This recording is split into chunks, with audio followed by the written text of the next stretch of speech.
Del libro del Génesis, y vamos a ver si esta noche acabamos el capítulo 9. Noé ya desembarcó en el monte Ararat, ya se bajó de la arca, ya encontramos aquí en este pasaje que vamos a ver en esta noche, que ya es abuelo. Acuérdense ustedes que los hijos de Noé nacieron cuando él tenía 500 años, y antes de que él cumpliera 575 años, ya habían nacido sus 3 hijos, Sem, Cam y Jafet. Y aquí encontramos nosotros que uno de los hijos de Cam comete pecado, y vamos a ver en esta noche de qué manera la maldición de Noé cae sobre los descendientes de uno de sus hijos. Pero aquí nosotros vamos a ver también en esta noche que es bien importante lo que debemos aprender principalmente.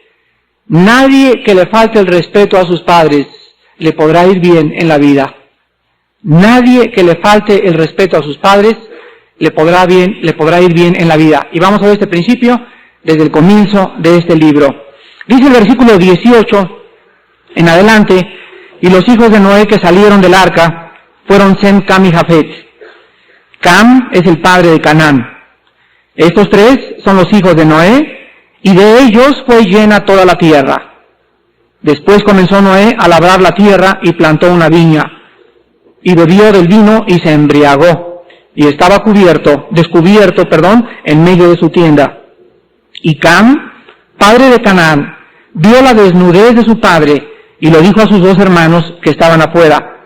Entonces Sem y Jafet tomaron la ropa y la pusieron sobre sus propios hombros, y andando hacia atrás, cubrieron la desnudez de su padre, teniendo vueltos sus rostros, y así no vieron la desnudez de su padre. Y despertó Noé de su embriaguez, y supo lo que le había hecho su hijo más joven, y dijo: maldito sea Canaán, siervo de siervos será a sus hermanos. Dijo más: bendito por Jehová mi Dios sea Sem, y sea Canaán su siervo. Engrandezca Dios a Jafet, y habita en las tiendas de Sem, y sea Canaán su siervo. Y vivió Noé después del diluvio 350 años. Y fueron todos los días de Noé 950 años, y murió. Vemos nosotros que una vez que desembarcan los parientes de Noé en la tierra, en el monte Ararat, la maldad que había producido, como dijimos en la clase pasada, el diluvio, esa maldad había entrado en el arca, y esa maldad había desembarcado otra vez cuando comenzaron por primera vez a poblar toda la tierra. No significa que el nuevo mundo que Noé iba a fundar iba a ser un nuevo mundo donde no existiría ya el pecado, porque el pecado lo traían ellos dentro de su corazón. Aún la misma gracia de Dios, nosotros bajo el nuevo pacto de Jesucristo, no ha podido ser erradicado las raíces del pecado en nuestras vidas. Vean por ejemplo en Jeremías capítulo 17, este principio, versículo 9. Engañoso es el corazón, más que todas las cosas, y perverso. ¿Quién lo conocerá? Luego en el capítulo 8 del libro de los Romanos, el apóstol Pablo descubre que aun cuando él era cristiano, todos los días sentía que había algo que lo arrastraba, que lo jalaba como un imán, a hacer cosas que él no quería hacer. Y dice Pablo en el capítulo 7 de los Romanos, versículo 18, y yo sé que en mí, esto es, en mi carne, no mora el bien, porque el querer el bien está en mí, pero no el hacerlo. Versículo 20 y 21, y si hago lo que no quiero, ya no lo hago yo, sino el pecado que mora en mí. Así que queriendo yo hacer el bien, hay esta ley otra vez, que el mal está en mí. La Biblia es un libro clarísimo respecto a la conducta anormal del ser humano. Dentro de nosotros, dice la Biblia, existe un principio.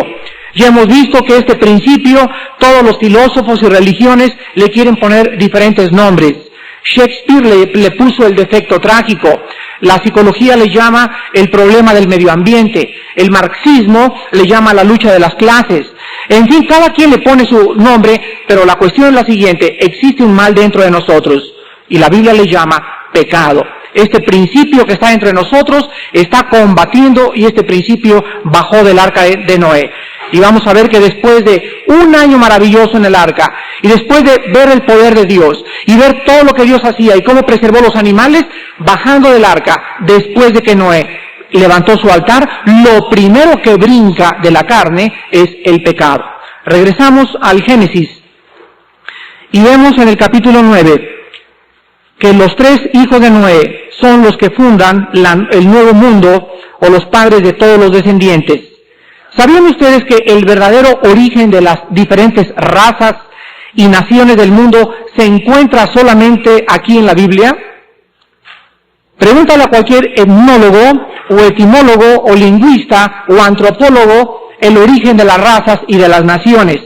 Y nadie te puede dar una santa palabra, porque no es que se tienen acerca del origen de las razas y de las naciones, son meras especulaciones. Actualmente existen en el mundo razas, desde luego dependiendo de su clasificación, y más de 3.000 dialectos y lenguajes diferentes. Pero hay algo importante: todas las características de las razas que existen actualmente debieron haber tenido en la constitución genética de las personas que salieron del arca de Noé las características que actualmente tenemos, repito, las aproximadas 6 razas que existen. Pero de alguna manera, aun cuando veamos ahorita nosotros que hay amarillos, hay chinos, hay negros, una pregunta que me hicieron una vez: ¿de dónde salieron los negros? ¿De dónde salieron los chinos? ¿O cómo se le fue a los descendientes de Cam, cómo se les fueron deformando los ojos hasta hacerse así o ponerse negritos? Les quiero decir a ustedes lo que dicen los genetistas. Los genetistas nos dicen que dentro de nuestro código genético existen variación y combinación, y todos los diferentes grupos de las tribus y de las naciones del mundo se desarrollaron bajo este principio. Ya lo vimos de una forma bastante analítica cuando estudiamos la perversión de la influencia genética de los demonios. O sea, vimos que dentro de nosotros hay una tendencia que alguien sea de 1,80, otro de 1,90, todo eso forma parte de la genética. En el código genético se encuentran todos estos secretos del color de ojos, del color de la piel, etcétera, etcétera, etcétera. Vemos nosotros también en el capítulo 10 de Génesis que se vuelve a repetir lo que dice el capítulo 9. Génesis 10:32. Estas son por sus naciones. Hicieron las naciones en la tierra después del diluvio. En el capítulo 17 del libro de los Hechos, cuando dedicarle a los partió el mismo principio genético de la raza 7, versículo 26 y 27. Y dice así: y de una sangre, dice Pablo, Hechos 17:26, de una sangre ha hecho todo, ¿qué cosa? Todo el linaje de los hombres, para que habiten sobre la faz de la tierra, y les ha prefijado el orden de los tiempos y los límites de su habitación. Pablo dice 3 cosas científicas en este versículo. Número 1, que la composición de la sangre de todas las razas, ya sea negros o amarillos, etcétera, etcétera, aun cuando haya variaciones como RH positivo, RH negativo, etcétera, etcétera, la constitución genética es absolutamente la misma, es sangre humana. Y el código genético produce seres humanos, no perros, ni changos, ni lagartijas, ni caballos. Siempre la sangre producirá personas de su misma especie. En segundo lugar, Pablo dice que Dios ha puesto un hasta aquí a los tiempos. Aquí comienza y aquí acaba. El principio y el final lo tiene Dios. Y en tercer lugar, nos dice Pablo en este versículo que también Dios nos ha prefijado, o sea, puesto antes el orden de los límites de nuestra habitación. El planeta Tierra fue creado por Dios para que nosotros habitáramos en él. Y Dios no quiere que habitemos en la Luna, y no preparó la Luna para que fuéramos allá, ni quiere que vayamos a Marte, ni a Júpiter, ni a Venus. Vamos a hacer experimentos y vamos a tratar de asomarnos en otros planetas. Pero el planeta que Él formó con árboles, con ríos, con pájaros, con oxígeno, con comida y con frutas, es este planeta sobre el cual estamos caminando. Este fue el que Él ordenó para que nosotros pudiéramos conocerle a Él. Vemos en el capítulo 9 de Génesis, en el versículo 18, que se menciona de una forma significativa a Cam. Dice, y Cam es el padre de Canaán. Esto es muy significativo porque Cam era hijo de Noé y fue padre de Canaán. Posiblemente se menciona porque todos los descendientes de Canaán, como lo vamos a ver, fueron los principales enemigos de Israel. Los cananitas, los cuales vamos a analizar su historia en algunos minutos. Versículo 20 y 21. Después comenzó Noé a labrar la tierra y plantó una viña, y bebió del vino y se embriagó, y estaba descubierto en medio de su tienda.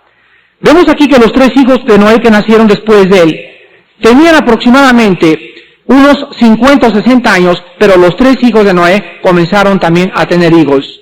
Y vemos que el nieto de Noé, Canaán, hijo de Cam, hijo de Noé, es el primero que comienza a atentar en contra de su propio abuelo. Aquí es interesante, en el versículo 21, que por primera vez se menciona la palabra vino en la Biblia. Y la primera vez que se menciona, se le asocia con la borrachera. Se traduce muy literalmente embriaguez, pero en México le llamamos borrachera. No cabe duda que Noé baja del arca, comienzan los chamaquitos a brincar por todos lados, ya el zoológico que traía ya comenzaron a esparcirse por toda la tierra. ¿Y saben ustedes lo que hace Noé? Lo que hacemos muchos cristianos. Todo va bien, alma mía, gózate, repósate, y se acuesta Noé, planta una viña y dice Noé, ya la hice. Ahora sí que Dios me ha visto como un hombre justo, soy un hombre recto, ya no tengo que seguir velando por mi alma. Y en esta falsa seguridad de Noé, no se da cuenta, como dice en 1 de Pedro 5:8, que el diablo, como león rugiente, anda buscando, y buscar nos habla de que cuando Dios le dijo a Satanás en el libro de Job, ¿en dónde estaba Satanás? Satanás le contesta a Dios y le dice, de rodear la tierra y vagar por ella. Satanás está constantemente buscando, tiene miles de emisarios que tratan de descubrir quién tiene bajada la guardia y quién tiene bajada el escudo. A ver si podemos apagar el aire. Vamos pues, antes de pasar adelante, a aprender lo siguiente. Cuando cualquier cristiano se le olvida este principio, y el cristiano comienza a creer que ya no necesita orar ni leer la Biblia, y que pues ya todo está bien en su casa, y ya los hijos, hasta los nietecitos corriendo por allá, ese es el momento de mayor peligro en la vida cristiana. Aquí aprendemos el siguiente principio. Es en los momentos de más confianza cuando nos ataca el diablo. Es en los momentos cuando más seguro te sientes y cuando crees que no hay nada que te pueda suceder, cuando viene el ataque del enemigo. Vamos a Proverbios capítulo 23 y vamos a ver algunos pasajes en la Biblia relacionados con la borrachera.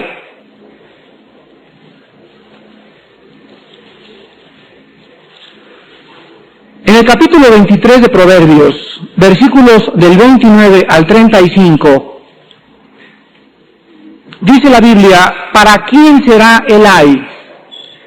¿Para quién el dolor? ¿Para quién las rencillas? ¿Para quién las quejas? ¿Para quién las heridas en balde? ¿Para quién lo amoratado de los ojos? Para los que se detienen mucho en el vino, para los que van buscando la mistura. No mires al vino cuando rojea, cuando resplandece su color en la copa, se entra suavemente, mas al fin como serpiente morderá, y como áspid dará dolor. Tus ojos mirarán cosas extrañas, y tu corazón hablará perversidades. Serás como el que yace en medio del mar, o como el que está en la punta de un mastelero, y dirás, me hirieron, mas no me dolió. Me azotaron, mas no lo sentí. Cuando despertare, aún lo volveré a buscar. Quiero que vean ustedes aquí algunos principios acerca del vino. ¿Quiénes son los que dicen, ay, ¿para qué me emborraché? Dice, ¿para quién será el versículo 29? ¿Para quién será el dolor? ¿Para quién es aquel, ay, ya me gasté toda la quincena anoche? ¿Para quién serán las rencillas? ¿Quiénes son los que más fácilmente se pelean? ¿Para quién las quejas? ¿Para quién las heridas? ¿Para quién lo amoratado de los ojos? Hasta con el ojo de cotorra amanecen muchos. Para los que se detienen mucho en el vino. Dice el versículo 31 que el pecado del vino o de la borrachera entra por los ojos. Y dice el versículo 31, no lo mires. Vean ustedes que en los comerciales, en la televisión, uno de los éxitos más grandes de la casa Pedro Domecq, de la casa Sausa, de la casa Vergel, etcétera, etcétera, es que te ponen y se oye, y caen los hielitos y se sirve el Bacardí. Y ponen a puros así muchachos bien parecidos y muchachas muy bonitas.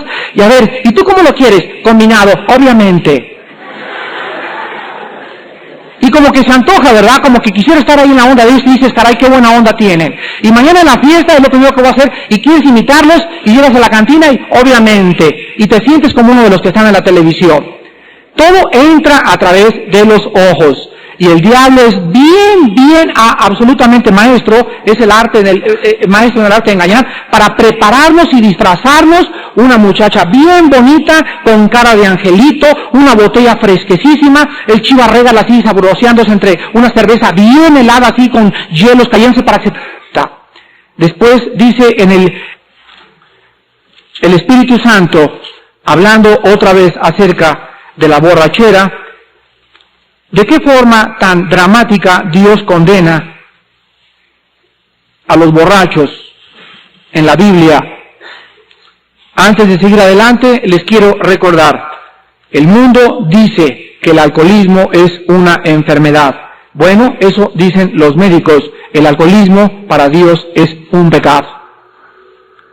Cuando la persona cree que es alcohólica, pues dice, bueno, hay personas que están enfermas del estómago, hay personas que están enfermas de anginas, hay personas que tienen problemas en los pulmones, yo estoy enfermo de alcohol.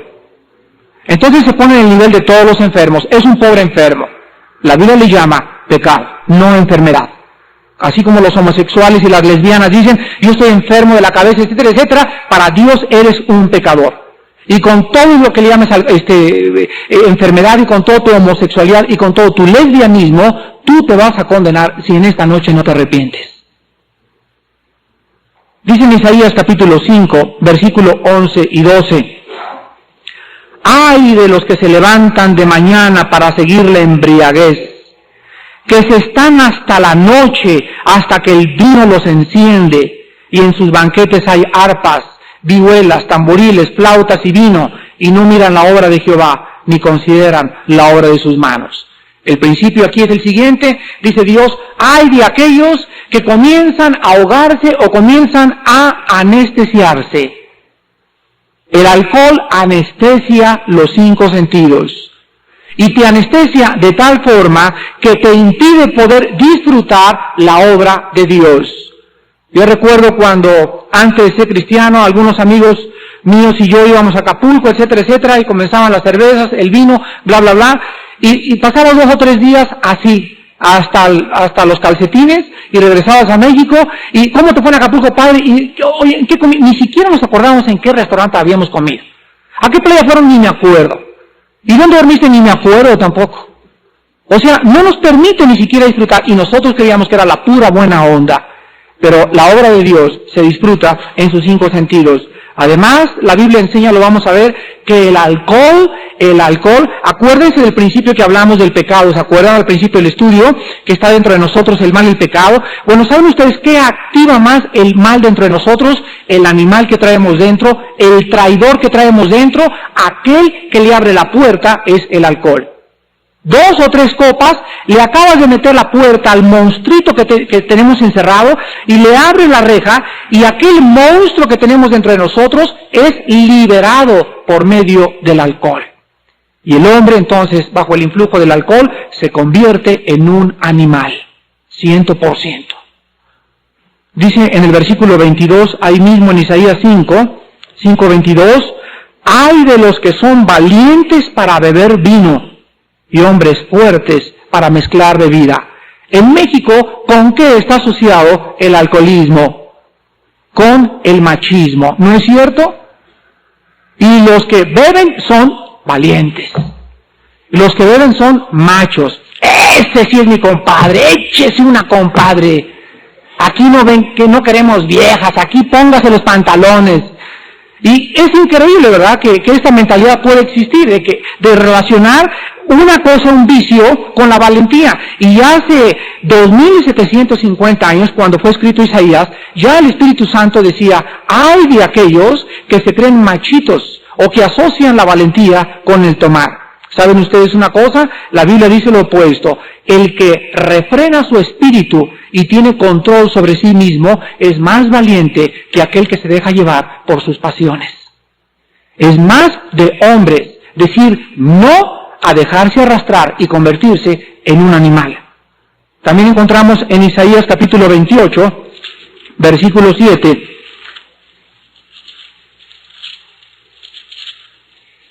Isaías 28, 7, pero también estos erraron con el vino y con sidra se entontecieron.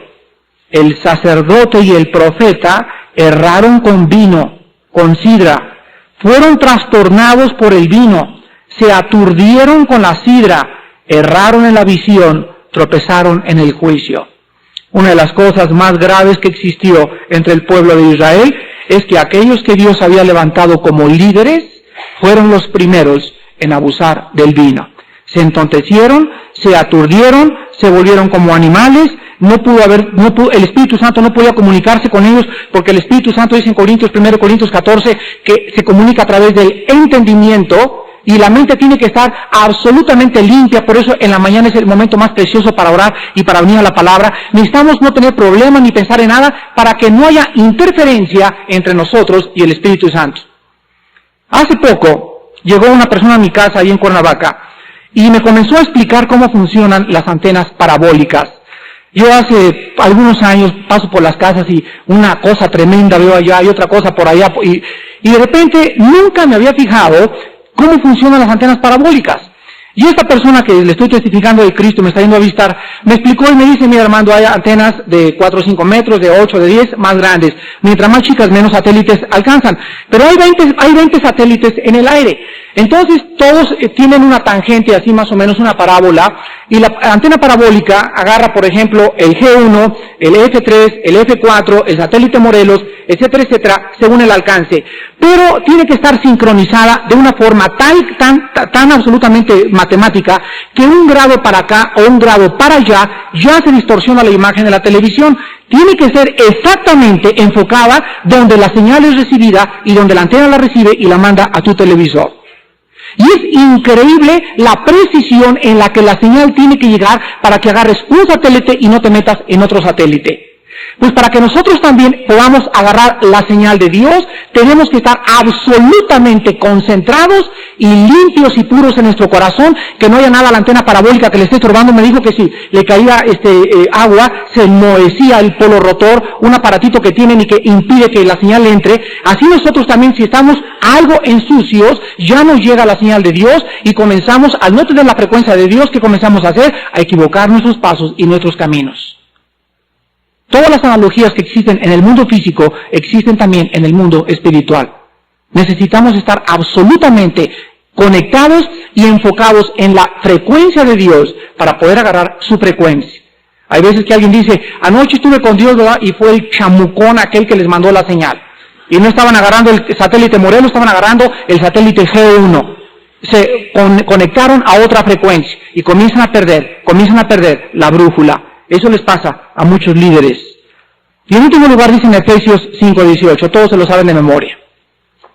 No os embriaguéis con vino, mas sed llenos del Espíritu Santo. Ahora, aquí el último ejemplo es el siguiente.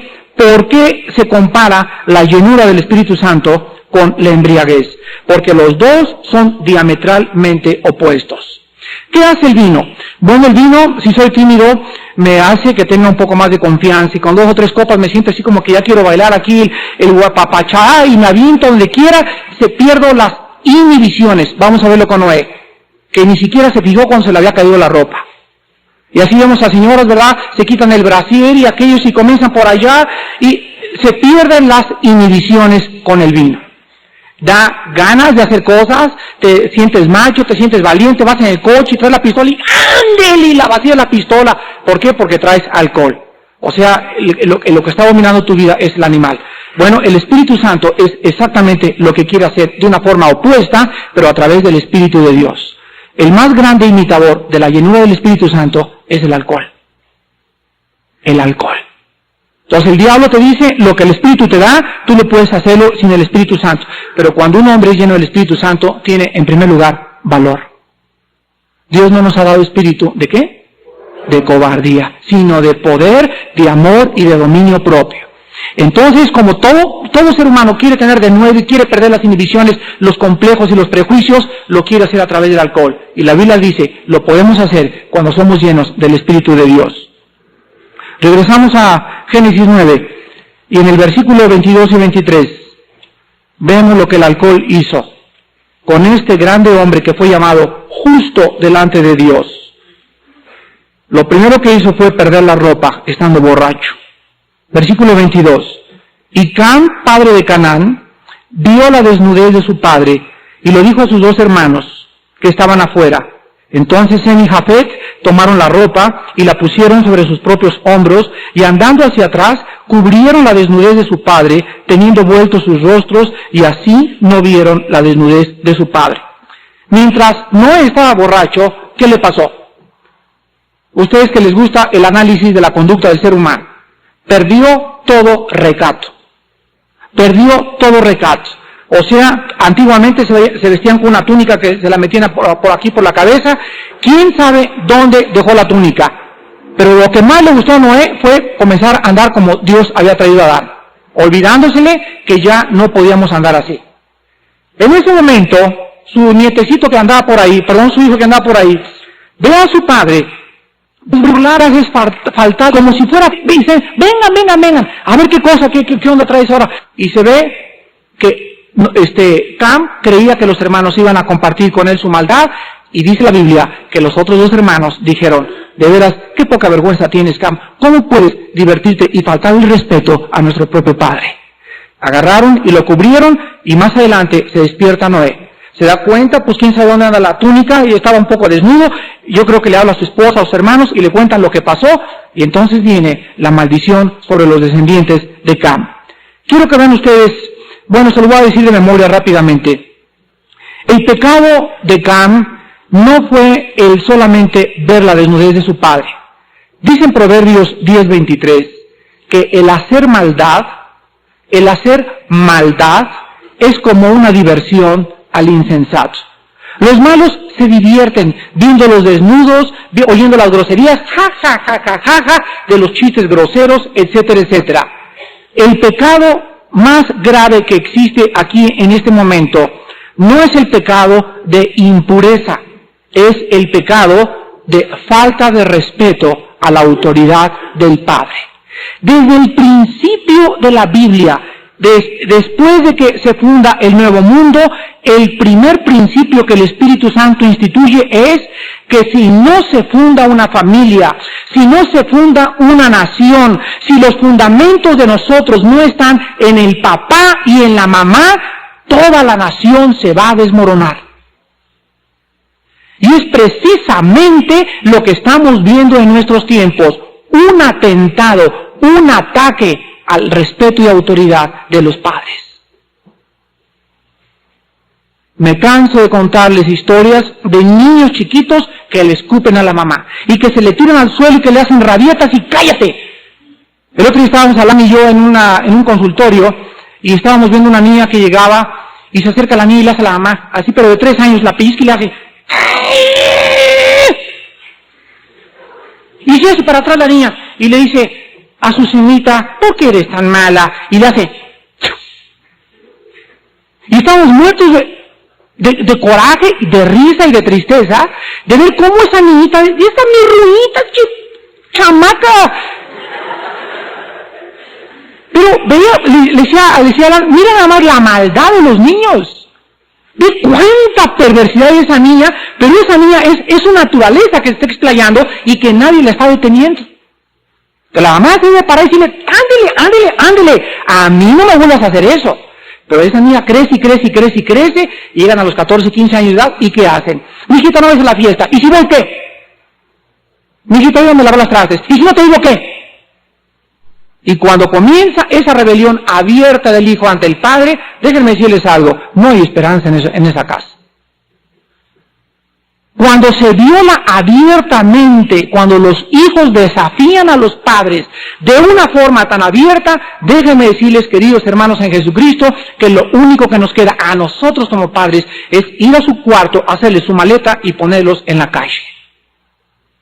No permitan, porque Dios nos va a pedir cuentas a nosotros, que se te parte el corazón. ¿Qué le va a pasar a mi hijo? No te interese lo que le va a pasar, está en las manos de Dios, pero Dios nos manda a nosotros mantener las normas de autoridad en la casa. En Efesios 6, del 1 al 3, repite este mandamiento, y van a entender por qué dice en Efesios 1 al 3 lo siguiente: hijos, honren a vuestros padres, respétenlos, porque este es el primer mandamiento con promesa, para que te vaya bien y seas de larga vida en la tierra. Dice Efesios que la primera promesa que se asoció con una orden de Dios fue lo que vemos al principio del nuevo mundo: honra a tu padre y a tu madre. Es que es mi madrastra, pues si es tu madrastra, tiene la autoridad de tu madre, y si tú estás con tu padre, ella representa la autoridad. Pero no es mi verdadera mamá. Si no es tu verdadera mamá y la patria potestad la tiene tu papá, tú tienes que sujetarte como si fuera tu mamá. Porque no es a tu madrastra a la que te sujetas, no es a tu padrastro, es a Dios. ¿En dónde dices en la Biblia? Romanos capítulo 13. No hay autoridad más que de parte de Dios, y las que están por Dios han sido establecidas. De manera que quien resiste a la autoridad, resiste la autoridad de Dios. Ahorita antes de venir aquí al estudio, veníamos mi hijo y yo saliendo de un consultorio, una señora que fui a visitar, con su esposo. Aclarar, ¿verdad? Está gruesa la cosa. Y encuentro mi coche que me están bloqueando y me echo para atrás y bueno, un lleguecito que le doy un coche y se baja una señora y me dice, ¡ya te aguanta el coche! Señora, discúlpame, yo le pedí que se eche 10 minutos para 10 centímetros para adelante para que yo pueda salir. Pues no me quito, me dice. Señora, por favor, le suplico que se quite. Pues no, le digo, entonces voy a tener que darle otro lleguecito chiquito. Me echo para atrás y con toda consideración de veras, qué intransigencia, me echo para atrás y le voy a rozar. ¿Saben ustedes que se baja esta señora y saben lo que hace? Agarra mi antena y la hizo como chorizo. Hace como 1 hora y media exactamente. Ahí está fuera mi coche, véalo, como chorizo traigo mi antena. Y me bajo yo, ¿y qué puedo hacer? ¿Qué puedo hacer con la mujer, no? Señora, usted me va a pagar mi antena. Manso pero no menso. Y la señora me dice, no se la pago, y que se mete y sube el vidrio. Entonces le dije, Alan, por favor, háblale al 06 a la radio de patrullas y va a tener que pagarme porque esta antena es eléctrica y vale 150,000 pesos, etcétera, etcétera. Pues no le pago nada, pues habla a la patrulla y que llega la policía. Y se para ahí junto a nosotros y le digo, mire señor oficial, quiero decirle lo siguiente, esta señora se bajó, me agarró y me hizo como chorizo mi antena, y yo lo único que le pido, ¿verdad?, es, entonces ella mandó a sus hijos y también le habla a su esposo y ella a su esposo. Ahí se armó una pelotera tremenda. Y ahora los policías ven que la señora es intransigente, etcétera, etcétera, y me dice, ¿y usted con qué derecho hace eso? Y le digo, mire, es que los cristianos necesitamos abogar por la justicia. Si yo no lo reclamo y no le exijo que me pague, yo hago a ella una irresponsable. Y Dios me manda como hijo de Dios que yo tengo que velar por la justicia. Ahora si ella se baja y me dice, perdóneme, estoy alterada, estoy enferma de los nervios. Y veo que pero era una señora pirruri, ¿verdad? Un carrazo que traía ahí. Y llega el señor con despotismo y política por aquí por allá. Le dije, a mí no me importa nada, lo único que es que me paguen mi antena. Pero vemos esta manifestación de la gente de agreder, de la hostilidad, del ataque y de violar toda la autoridad, y le comienza ella a insultar al de la patrulla como ustedes no se imaginan. Es una cosa que me he cansado yo de decirles a mis hijos, nunca se le pongan al brinco a ningún agente de tránsito, a ningún policía, a ningún velador, a nadie que traiga una chapa y una cachucha. ¿Qué es una injusticia? Él representa al Señor en su autoridad y ustedes tienen que obedecer lo que ellos dicen, porque Dios los ha sido puestos para que nosotros aprendamos que la autoridad tiene que existir en un mundo de pecado.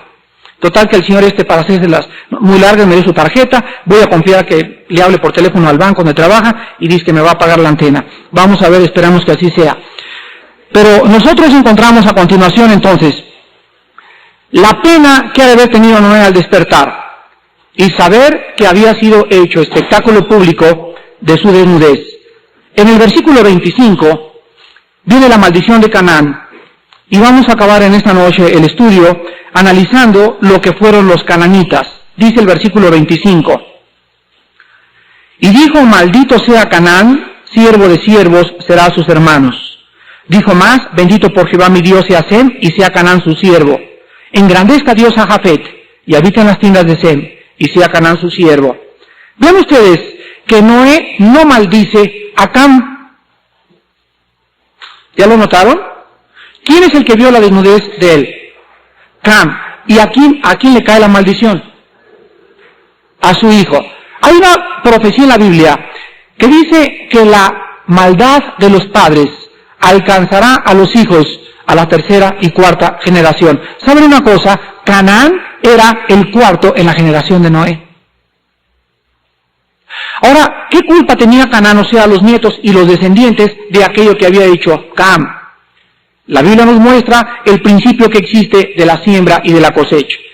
Cuando en una familia ha habido alcoholismo y el padre ha sido alcohólico o la madre ha sido alcohólica, si el hijo no es alcohólico, el hijo puede heredar no solamente el alcoholismo, puede heredar también problemas físicos del alcoholismo. Cuando en una familia ha habido asma, en la primera y segunda generación, la tercera hija puede nacer asmática. Es en el caso de mi esposa. Mi esposa está enferma de los pulmones y del asma desde la cuarta generación. Y siempre la pregunta, ¿verdad? ¿Qué culpa tengo yo de esto? Es lo que vamos a ver nosotros en esta noche. Pero antes quiero mostrarles a ustedes los siguientes. Desde que Dios maldice a Canaán a través de Noé, la palabra siervo de siervos será a sus hermanos, significa lo siguiente. La descendencia, quiero que pongan mucha atención, la descendencia, porque de los 3 hijos de Noé descienden todas las naciones y tribus, significa que todos los descendientes de Canaán, todos los descendientes de Cam y de los cananitas, serían o tendrían trabajos de siervos. Serían esclavos, o serían los que sirven, o serían todas aquellas personas que están en trabajos de servidumbre a otros. Los descendientes de Sem serían aquellos por los cuales vendría el Mesías. Jesucristo vino del hijo Sem, de la raza semítica. Y los descendientes de Sem son todas aquellas personas que están relacionadas con el mundo espiritual. Los descendientes de Jafet, dice Jafet, habitará en las tiendas con Sem, o sea, tendrán compañerismo. Y Can servirá a los otros 2 hermanos. Los descendientes, esta palabra que dice aquí en el versículo 27, engrandezca Dios a Jafet. La palabra engrandecer significa la palabra hebrea patá, así como patá con H intermedia. Significa hacer más grande, pero implicando la mente. O sea, los descendientes de Jafet tendrían una mente más amplia.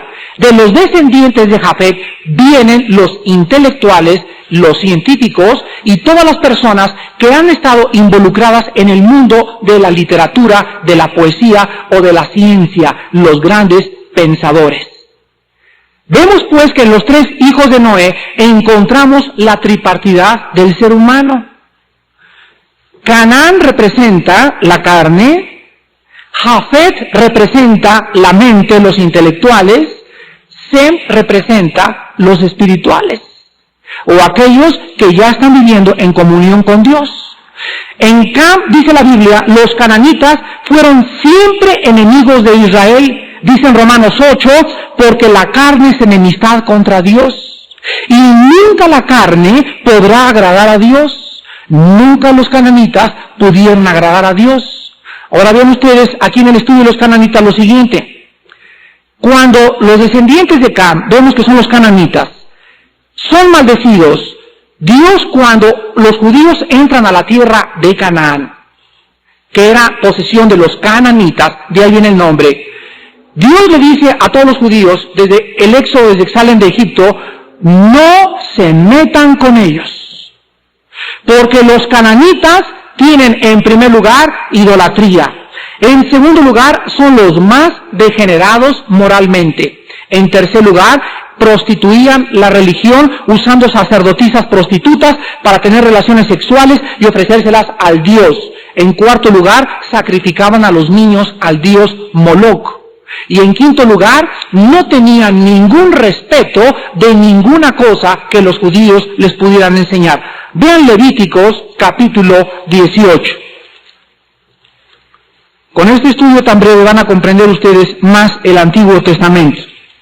¿Por qué los cananitas, todo el Antiguo Testamento, se les prohíbe meterse con ellos y Dios les manda destruirlos? En Levíticos 18, versículo 3, les dice Dios a Israel: no haréis como hacen en la tierra de Egipto, en la cual morasteis, ni haréis como hacen en la tierra de ¿dónde?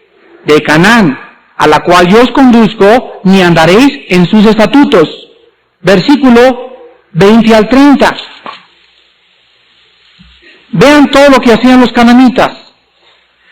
Además, no tendrás acto carnal con la mujer de tu prójimo, contaminándote con ella. Y no des hijo tuyo para ofrecerlo por fuego a Moloc. No contamines así el nombre de tu Dios, yo Jehová. No te echarás con varón como con mujer. Es abominación. Ni con ningún animal tendrás ayuntamiento, amancillándote con él. Ni mujer alguna se pondrá delante de animal para ayuntarse con él. Es perversión. En ninguna de estas cosas os amancillaréis, pues en todas estas cosas se han corrompido, ¿quiénes? Vean ustedes en medio de qué degeneración vivían los israelitas. A ver si se compara con el tiempo que vivimos nosotros. En los tiempos de ellos existían el bestialismo. Las gentes sexualmente tenían relaciones con animales. Versículo 25, y la tierra fue contaminada, y yo visité su maldad sobre ella, y la tierra vomitó a sus moradores. Guardad pues vosotros mis estatutos y mis ordenanzas, y no hagáis ninguna de estas abominaciones, ni el natural ni el extranjero que mora entre vosotros, porque todas estas abominaciones hicieron los hombres de aquella tierra que fueron antes de ustedes, y la tierra fue contaminada. No sea que la tierra os vomite por haberla contaminado, como vomitó a la nación que la habitó antes de ustedes. Porque cualquiera que hiciere alguna de todas estas abominaciones, las personas que las hicieren serán cortadas de entre su pueblo. Guardad pues mi ordenanza, no haciendo las costumbres abominables que practicaron antes de ustedes, y no os contaminéis en ellas, yo Jehová, vuestro Dios. Pregunta antes de pasar más adelante: ¿por qué Dios prohibió que los judíos se mezclaran con los cananitas? Se repite 5 veces en Levítico, porque al tener amistad con ellos se contaminaban, se les pegaban sus costumbres. ¿Qué pasa cuando tienes un amigo marihuano? ¿Qué pasa cuando tienes una amiga que se acuesta con su novio? ¿Qué pasa cuando tienes amigos que ven videos pornográficos? ¿Qué pasa con amigos que traen a tu casa siempre una botella de vino? Acabas contaminándote. ¿No es cierto? Entre Belial y Cristo, entre las tinieblas y la luz. ¿Cómo puedes tú andar con un novio incrédulo o con una novia incrédula a que adores sus dioses tarde o temprano? Encontramos en Deuteronomio capítulo 7 la misma orden a los judíos. Deuteronomio 7, del 1 al 6. Cuando Jehová tu Dios te haya introducido en la tierra en la cual entrarás para tomarla, y haya echado delante de ti a muchas naciones, al Eteo, al Gergeseo, al Amorreo, al Cananeo, al Fereceo, al Heveo, al Jebuseo, 7 naciones, eran 7 naciones, mayores y más poderosas que tú. Vean lo que dice: la carne es más poderosa que nosotros. Es más poderosa que nosotros la carne, que es nuestro principal enemigo ahora, y tenemos que echarlo fuera de nosotros. Versículo 2, y Jehová tu Dios las haya entregado delante de ti, y las hayas derrotado, las destruirás del todo. No harás con ellas alianza, ni tendrás de ellas misericordia. No emparenterás con ellas. No darás tu hija a su hijo, ni tomarás a su hija para tu hijo. ¿Por qué? Porque desviará a tu hijo de en pos de mí, y servirán a dioses ajenos, y el furor de Jehová se encenderá sobre vosotros y te destruirá pronto. Mas así habéis de hacer con ellos. Sus altares destruiréis, y quebraréis sus estatuas, y destruiréis sus imágenes de acera, y quemaréis sus esculturas en el fuego, porque tú eres pueblo santo para Jehová tu Dios. Jehová tu Dios te ha escogido para hacerle un pueblo especial, más que todos los pueblos que están sobre la tierra. No por ser vosotros más que todos los pueblos os has querido Jehová y os ha escogido, pues vosotros erais el más insignificante de todos los pueblos, sino por cuanto Jehová os amó y quiso guardar el juramento que juró a vuestros padres. Y en último lugar nosotros vemos lo siguiente. Dios entonces les dice, no se metan con ellos, no se mezclen con ellos. Tu hija no se las des a ellos, lo va a arrastrar. Tu hijo no se lo des a ellos, lo va a arrastrar. No te pares delante de sus estatuas, huyan delante de ellos, ataquen las ciudades y destrúyalas. ¿Saben una cosa, mis hermanos? La historia del Antiguo Testamento nos muestra que por varios siglos los judíos no pudieron dominar a los cananitas hasta el rey Salomón. El rey Salomón en 1 Reyes 9 van a encontrar a dominar a los cananitas. Sin embargo, el pecado de Israel fue tan alto que a pesar de que Salomón llegó a controlarlos un poco, volvieron otra vez los judíos a violar el mandamiento de Dios y Dios los acaba entregando al cautiverio. Al norte se fueron cautivos por los asirios y al sur los babilonios. Se los llevaron y los tuvieron allá más de 70 años prisioneros por castigo y por juicio de Dios. Quiero acabar en el libro de los Jueces, capítulo 1, mostrándoles a ustedes la aplicación final para nuestras vidas. Jueces, capítulo 1, versículo 27 al 36. Dios llama a Abraham, de Abraham nacen los 3 hijos, de los 3 hijos las 12 tribus de Israel. Génesis acaba con José y sus hermanos entrando en Egipto. Éxodo comienza con todos los hijos de José en Egipto. Viene un faraón que se muere, levanta el Satanás a otro faraón, persigue al pueblo, comienza el pueblo a gritar, manda Dios a Moisés. Levanta Dios a Moisés, lo saca de Egipto y se los lleva al desierto. Durante 40 años no entienden, vuelta y vuelta y vuelta, se muere Moisés. Dios levanta a Josué, servidor de Moisés, y Josué comienza a los hijos de los que salieron de Egipto a meterlos a Canaán. Se muere José en el capítulo 24 de Josué y comienza el libro de los jueces. Y el libro de los jueces nos dice la tragedia más grande de todo Israel y la tragedia más grande de la iglesia de Cristo en el siglo XX. Jueces 1, versículo 27. Vean ustedes cómo se repite lo siguiente. Tampoco Manasés arrojó a los de Betseán, ni a los de sus aldeas, ni a los de Tanac y sus aldeas, ni a los de Dor y sus aldeas, ni a los habitantes de Belam, etcétera, etcétera. Versículo 29. Tampoco Efraín arrojó al cananeo que habitaba en Geser, sino que habitó el cananeo en medio de ellos en Geser. Versículo 30. Tampoco Zabulón arrojó a los que habitaban en Quetrón. Entonces encontramos que ninguna de las tribus que entraron a Canaán arrojaron a los cananitas de Canaán. Los enemigos los dominaron. ¿Quiénes son los cananitas en la vida del cristiano? Los cananitas en la vida del cristiano es cualquier enemigo que tenga yo dentro. Puede ser el enemigo del cigarro, puede ser el enemigo del chupirul, puede ser el enemigo de mi carne, soy muy sensual, puede ser el enemigo de mi ira que no la controlo. Pero ¿saben una cosa? Dios quiere que no tengamos enemigos dentro, que los echemos afuera y que los destruyamos a través del Espíritu. Porque si nosotros permitimos en nuestra vida y no sacamos y expulsamos de nosotros al cananeo y al fereceo y al eteo y a este pecado y a aquel pecado, ellos acabarán dominándonos. Dios dice, vosotros podéis, en Romanos 8, con el Espíritu, destruir las obras de la carne. El mismo pecado de Israel lo siguen cometiendo muchos cristianos. La carne no se puede transigir con ella. No se puede decirle un cigarrito nada más en la mañana, hermanito. Una copita, mire, un champurrincito ahí de vez en cuando. Una cañita al aire. Mire, mi esposa ya está grande y gorda, tiene 50 años. Oiga, déjeme ir por una muchachona de vez en cuando. No hagas alianza, ni le hagas caso a la carne. No puedes transigir ni hacer trato de, le voy a dar mi carne nomás, unas manitas de puerco en vinagreta cada 8 días. Ándele, hermanito, ándele. Una tacita de atole, ¿verdad? Cada vez en cuando. No podemos hacer alianza ni darle gusto a la carne, porque estamos alimentando a nuestros enemigos. He venido para que tengan vida y para que la tengan en abundancia. Y en esta noche, todos ustedes, y yo también, vamos a tener enemigos hasta que Cristo venga, porque la carne no va a ser quitada de nosotros. Todos los días tenemos que pelear con el traidor que tengo dentro. Cada vez que yo me despierto, se despierta también junto conmigo el antiguo Armando. Y así, también despierta y hace...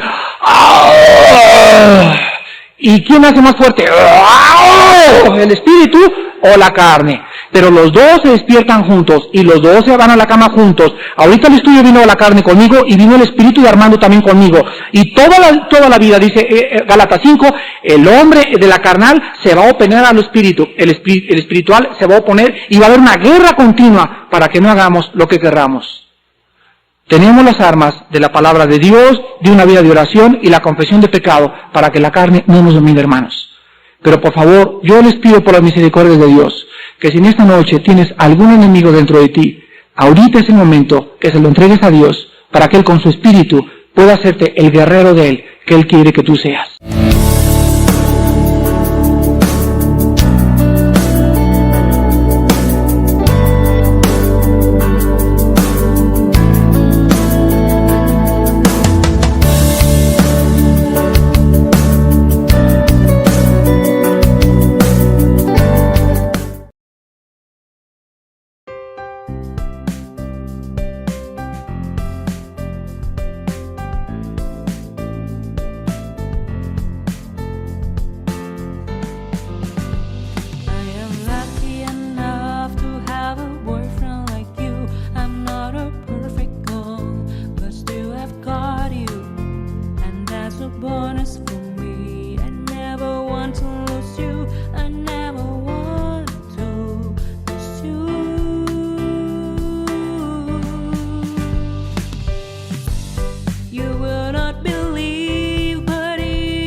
smile.